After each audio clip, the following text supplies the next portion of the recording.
One last time to smize. America's Next Top Model named its Cycle 22 winner on Friday, December 4th, wrapping up the final season of the CW's Tyra Banks-hosted competition series. 2 men, Mikey, Heverly and Nyle DiMarco, and 2 women, Lacey Rogersand Mamé Adjei, remained in the competition heading into the finale. By the end of the episode, DiMarco was crowned the last model standing. DiMarco, 26, who is ANTM's first deaf contestant, tells Us Weekly that his time on the modeling competition was easily one of the best experiences in my life, although he admits to feeling left out when the others didn't make an effort to involve him in their conversations. It truly did take a toll on me mentally, DiMarco says. I even cringe when I watch myself on ANTM being all alone and sometimes brainwashed from one the talking to myself. The only positive thing out of it is that I wasn't able to hear all of the drama. He adds, pointing out that he used early morning workouts to alleviate stress. I'm relieved. Also, with the lack of communication, it has helped me to stay focused and think about how I can improve myself as a model. The winner of Next Model Management and Zappos contracts has nothing but high praise for Banks, whom he calls a wonderful woman. When I first met her,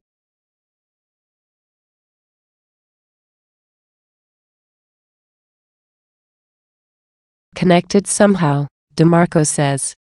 One of my favorite things about her is that I'm able to read her lips without needing an interpreter. She speaks so clearly, and I think her knowing several languages helps. DiMarco, who was born into a multi-generational deaf family, attended Gallaudet University in Washington, D.C., the only university aimed specifically at hearing-impaired students. He says that being deaf still seems normal to me. I do not feel like I'm deaf but a human, different from another human, and in fact, I feel like being deaf is a gift and not a loss, he says. In addition to appearing on the show, DiMarco has been busy working runways in New York City and doing freelance modeling for clothing companies. He looks forward to landing even more gigs and hopes to continue breaking into Hollywood, which he admits is still a challenging task for a deaf person. Often the deaf roles in films are being taken by hearing actors, and 99.9% of the time, they portray as badly, he says. He believes that things in the industry could change dramatically if a deaf person were to become a prominent film director and remain open to casting deaf actors. After a stringent evaluation, only 2 would go on to stomp it out in the final runway. In reality, pretty much all of the contestants were permitted to walk in the final runway, but only 2 would be considered for the crown. If you can depend on ANTM for one thing, it's that more times than not, the model who works the hardest will be the one rewarded.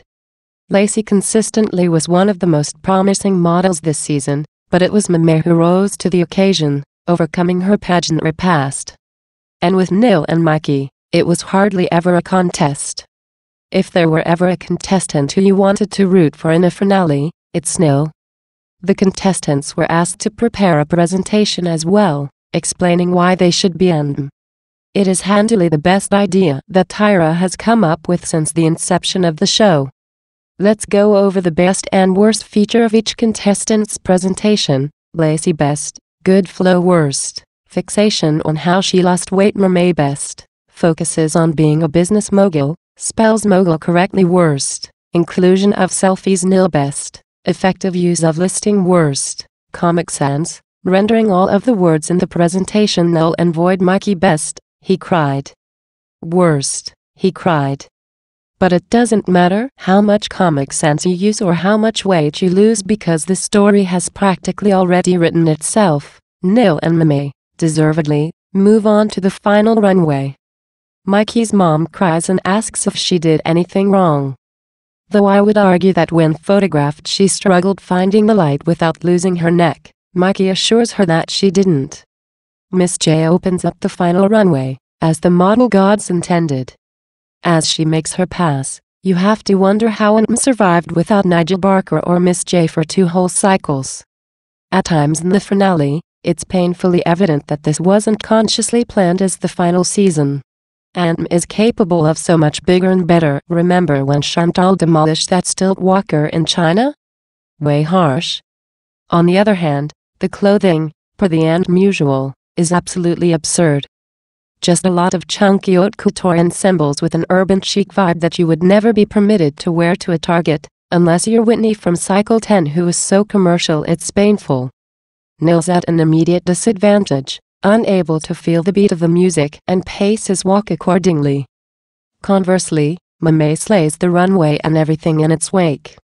Both finalists seem to really nail their walks on their second runs, with Nyle finding his footing and Mamé honing her craft even further. Everyone wins in Tyra's world though, and all the contestants celebrate backstage. One of the best parts of ANTM has always been the obscure many prizes and challenges the finalists endure, and this season is no exception. Nyle and Mamé are given the opportunity to be brand ambassadors for Oppo in Southeast Asia. No specific country. Just ambiguous Southeast Asia. Before the final panel, we get moments with Nyle and Mamé on their own, and it's a reminder of just how far ANTM has come. Once upon a time, the finale took place in a small room in Paris with a couple of plants and a sheet covering the image of the winner's face. Now they're in the beautiful mansion with a runway built in. ANTM has truly grown up. J. Alexander, Utsai, and Kelly Cutroni joined Tyra for the judging to decide who will be the series final winner. Nyle was praised for his strong walk, but also knocked for his sexified demeanor. Tyra praises Mamé for her walk and even likens the finalist to herself, specifically 2003 Tyra at the Victoria's Secret fashion show, because unlike us peasants, Tyra remembers every step of every show. The judges review both models' bodies of work. The photos jump back and forth between Nyle's hunkiness and Mamé's undeniably model-esque features. It's hard to imagine that the final season wouldn't go to a woman. Not to say that Mamé isn't the stronger model, because on a very technical level, she is. But even more so than that, the show was founded upon this notion that if a young woman works hard and eats and breathes fashion, she can rise up from the ranks and become a real-life model. But that's what we get for assuming, because it's Nyle who takes the prize. In the case of a Nyle victory, which seemed too predictable to actually happen, I anticipated that Tyra would have spent the entire season practicing for how to announce his win in American Sign Language, but instead, she simply signs, "Congratulations." And though it wasn't an Adrienne Curry or a beloved Danielle Evans who finished on top, it was a new version of the ANTM fairy tale, a deaf model with a six-pack and icy blue eyes, impossible to root against. And with that, Tyra bids us farewell by telling us that we were still in the running to become the most flawsome version of ourselves. She bids us fierce and love, and like a candle in the wind, poses off into that good night. This is a quintessential top model moment because at its core, ANTM has always been a show about Tyra Banks. At the end of every opening sequence, it's Tyra who is left standing, presiding over her contestants and ruling the roost. We may have watched for our favorites, but we always came back for Tyra. It's a lot to handle, but it's not goodbye. There's no final photo in our hands. It's just see you later. Because you can't truly say goodbye to something that has changed you so profoundly.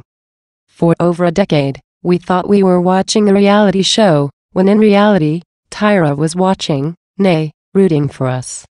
They were all rooting for us. So in the wake of this final episode, don't cry because it's over, smize because it happened.